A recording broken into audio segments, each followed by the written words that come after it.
All right, let's talk about traffic. Not the fun kind of riding, not open roads, not twisty mountain stuff.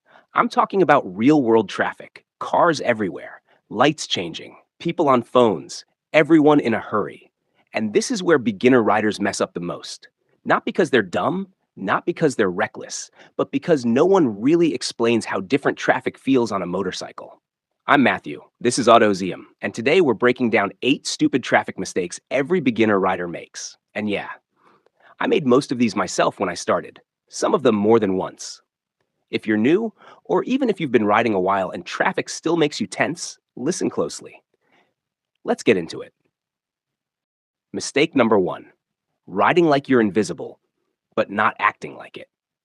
Ride like you're invisible is some of the most misunderstood advice in motorcycling. Beginners hear it and think it means shrinking, hugging the edge of the lane, staying out of everyone's way, riding timid, quiet, and small, hoping traffic just leaves them alone. That's not what the advice means at all.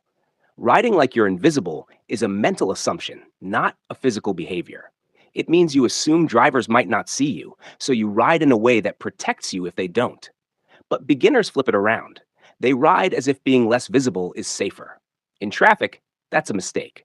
When you ride tucked into the edge of a lane, drivers don't know what to do with you. You're not clearly occupying space, so cars drift closer. People change lanes into you without realizing it. You disappear into blind spots.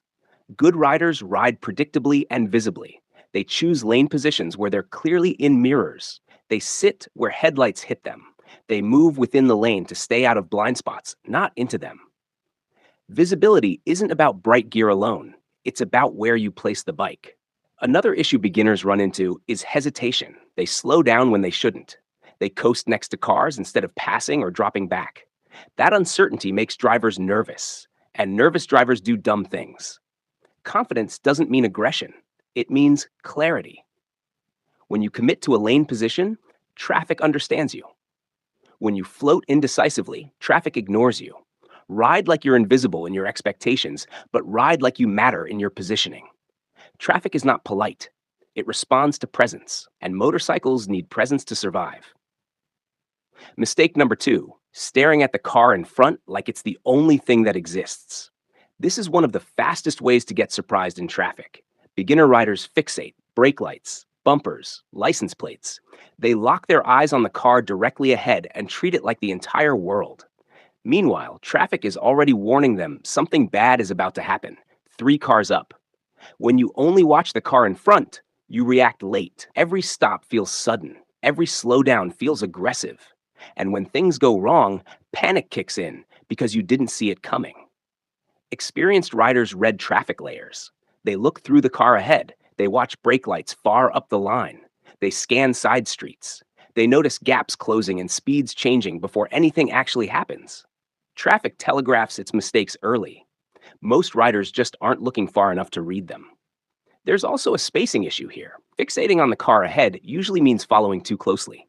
Beginners think closer means safer because they have control. In reality, close following removes reaction time and escape options. Distance gives you information. Information gives you calm. Calm gives you control. Another benefit of looking ahead is smoother riding. When you see a slowdown coming early, you roll off gently instead of grabbing brakes. The bike stays stable. The rider stays relaxed. That's how traffic riding becomes manageable instead of exhausting. Your eyes are your best safety system in traffic. Use them for more than just the bumper in front of you. Mistake number 3: stopping in the wrong lane. Position at lights. Red lights don't end the danger. They just change its shape. Beginner riders roll up to stops and shut their brains off. Dead center in the lane, directly behind the car ahead. Neutral. Both feet down. Waiting. That's passive riding, and traffic punishes passivity. At a stoplight, you are at your most vulnerable. Cars are still moving. Drivers are distracted. Someone behind you might be braking late. Someone ahead might roll backward. The road surface might be slick or uneven. Experienced riders stop with intention. They offset slightly to the left or right of the car ahead so they're visible in mirrors.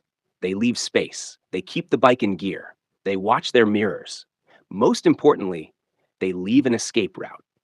If a car comes in too hot from behind, you need somewhere to go. Centered behind a bumper gives you nowhere. This doesn't mean being paranoid, it means being prepared. Another beginner mistake here is balance. Stopping straight up on slopes or uneven pavement catches new riders off guard.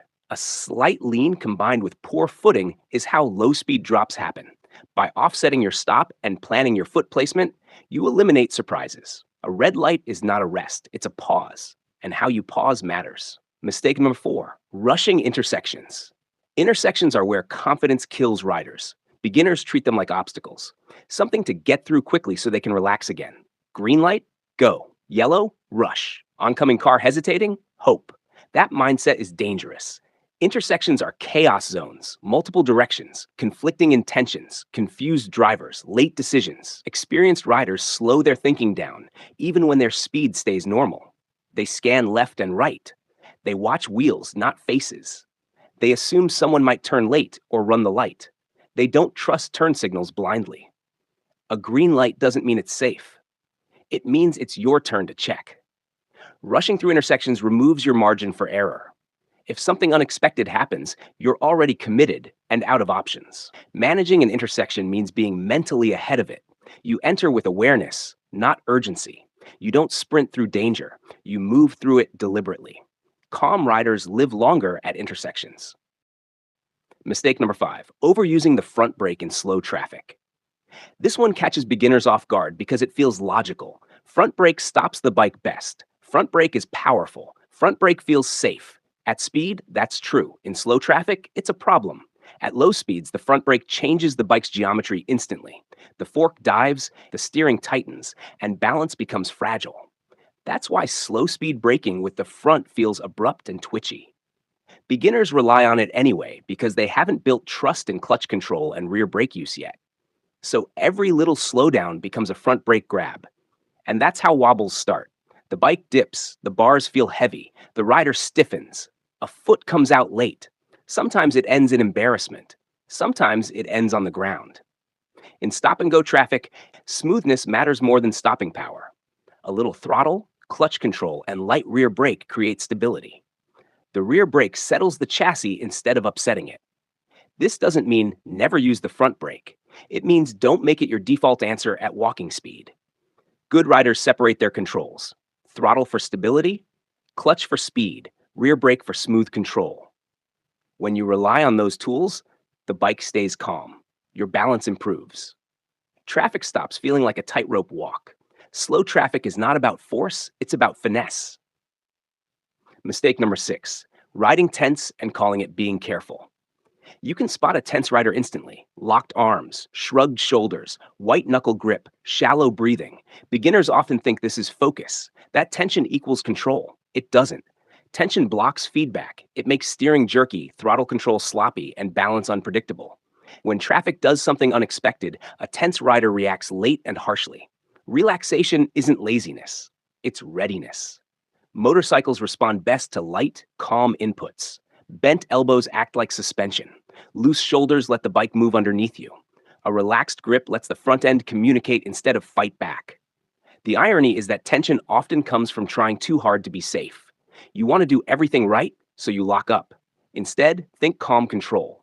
Check yourself in traffic. Can you wiggle your fingers? Are your shoulders down? Are you breathing? If the answer is no, that's your problem, not the cars around you.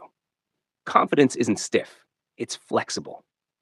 Mistake number 7, riding like a car instead of a motorcycle. This one sneaks up on riders who've driven for years before riding. They sit in blind spots. They follow too closely. They assume cars see them because cars usually see other cars. But motorcycles don't exist in traffic the same way. You're smaller. You're narrower. You disappear more easily. When you ride exactly like a car, drivers treat you exactly like traffic.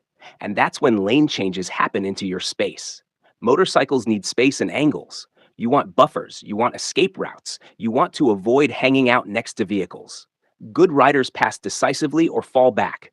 They don't linger. They don't camp in blind spots. They position themselves where a sudden lane change won't trap them. Traffic doesn't reward subtlety. It rewards clarity. Ride like a motorcycle, visible, deliberate, and positioned with intent.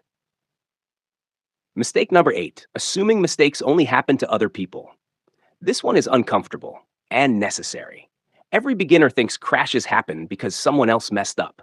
Someone was reckless. Someone wasn't paying attention. But traffic doesn't care how careful you think you are. The most experienced riders assume something could go wrong today and ride accordingly. Not scared, aware. They leave space. They plan exits. They don't rely on luck. Confidence in traffic isn't about believing nothing will happen. It's about riding in a way that leaves you options when it does. That mindset is what separates riders who last from riders who get lucky until they don't. If this helped you, stick around. Autozium is about riding better, not pretending you're invincible. Drop a comment and tell me which traffic situation stresses you out the most. Left turns, stoplights, heavy congestion, ride smart, ride smooth, and I'll see you in the next one.